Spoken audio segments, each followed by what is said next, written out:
Previously on the Blue Lagoon Cruises.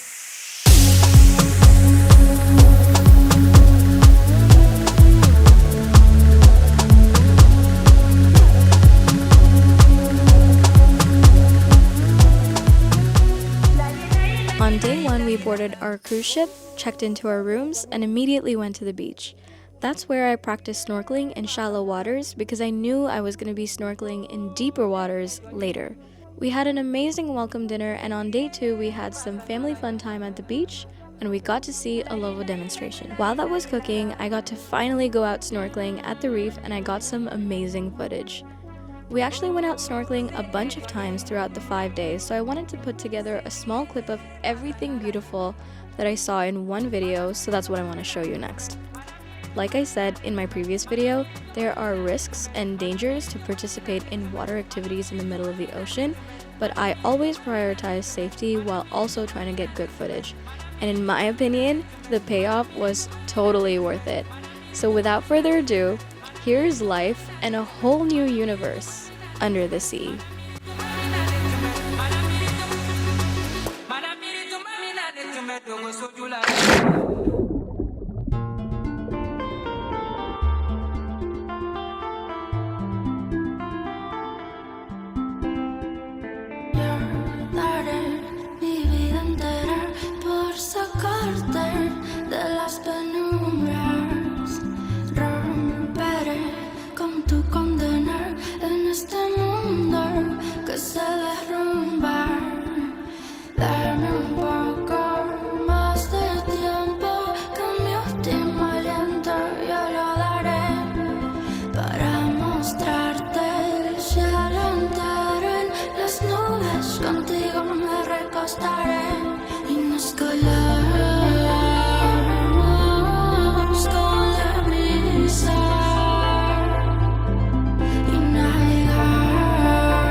It's moments like this where I feel like there's so much more to the universe, and I feel grateful that we get to call this planet our home. This experience opened my eyes to a whole new world, and I felt alive and present in that moment. I went in for the purpose of capturing footage, and came out with a new hobby and a deeper love for the world underwater.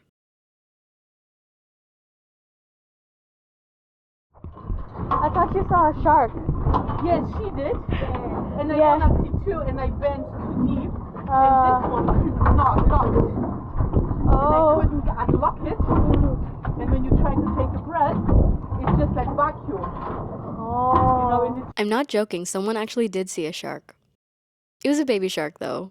But that got me thinking, if there was a baby shark there, where was its mum? Was it near us?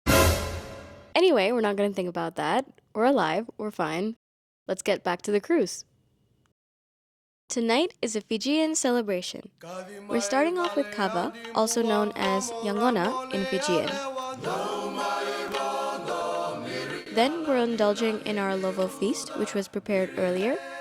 And later, the villagers of the island are going to perform a meke for us, which is a traditional Fijian dance. Yangona is a highly sacred and traditional drink for Fijians. It's made using the ground roots of the kava plant, and the powder is mixed and kneaded in water until the water turns more opaque. Yangona is mixed in a large wooden bowl called a tanoa and served in umbilo, which is a small cup made from a coconut shell. Before drinking Yangona, you must clap once with cupped hands. Then you have to drink the entire bowl in one go, and then clap 3 times with cupped hands to demonstrate gratitude for being part of the ceremony. I've had Yangona before, but Faisal has never tried it. Mother! Nakal! There you go.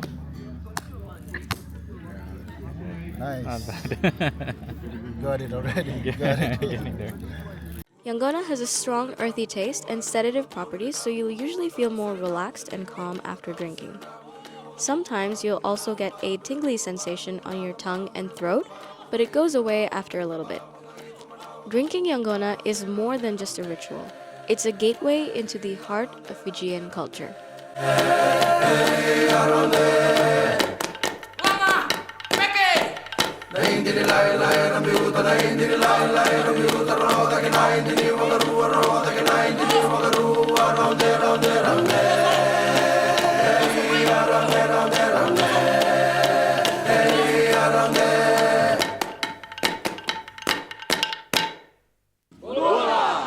Everybody's away. Okay, a little bit about what Meke is. Our forefathers in the olden days, they don't have museum or archive to store their history. So Meke was one of the things our forefathers store their history through. Some of this Meke was being performed by our forefathers in those decades and being passed through from generation to generation. That's what a little bit about what Meke is.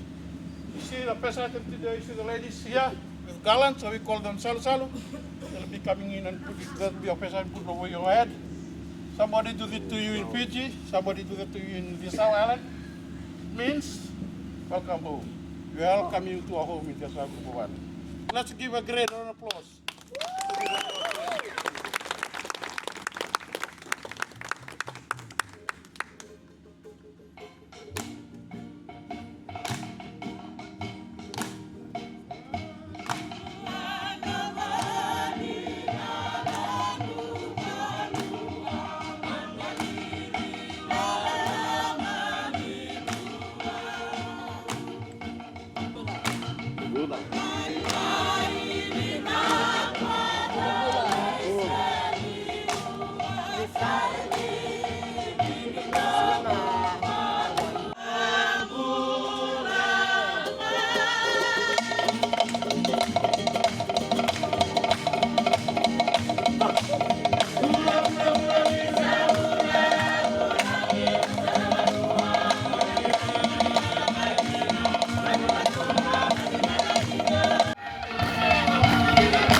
This was so fun.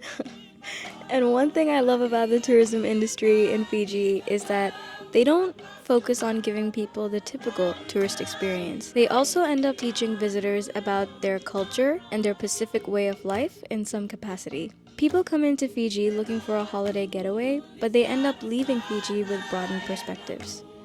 Also, I want to mention that it was my dad's birthday while we were on the cruise, and I let the staff know about it. So what they did is that they got the villagers to sing a special surprise happy birthday song for my father and another passenger on board. He was so shocked, but also so happy.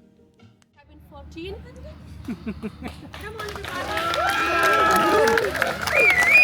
Cabin 27. If you ask the crew to please come forward, the crew will sing to them a birthday song.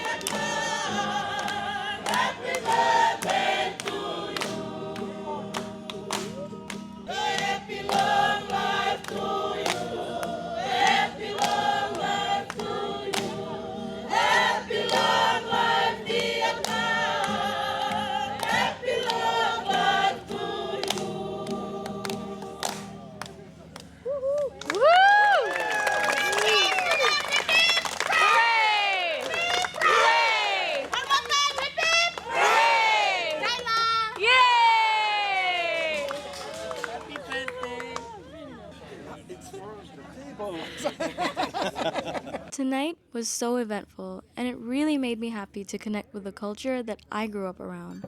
And I'm also happy that I got to show you some of that. I feel like watching a YouTube vlog doesn't do it enough justice, and you really need to experience it in real life to appreciate it fully. Like I said, this is not a typical tourist experience, and tomorrow there's going to be even more.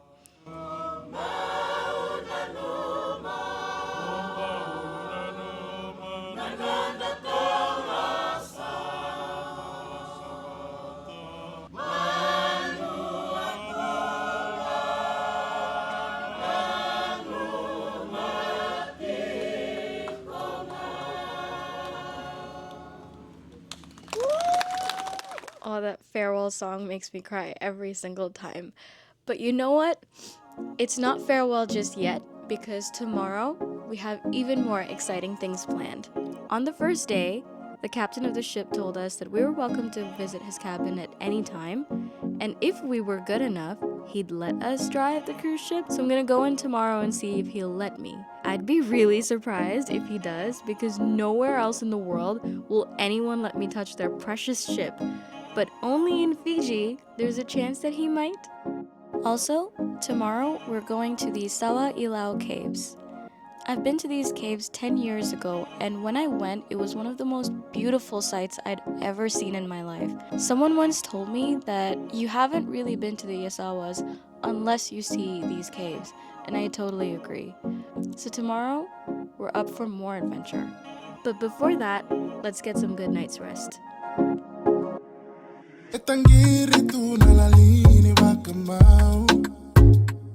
Sing a song, cool, the man that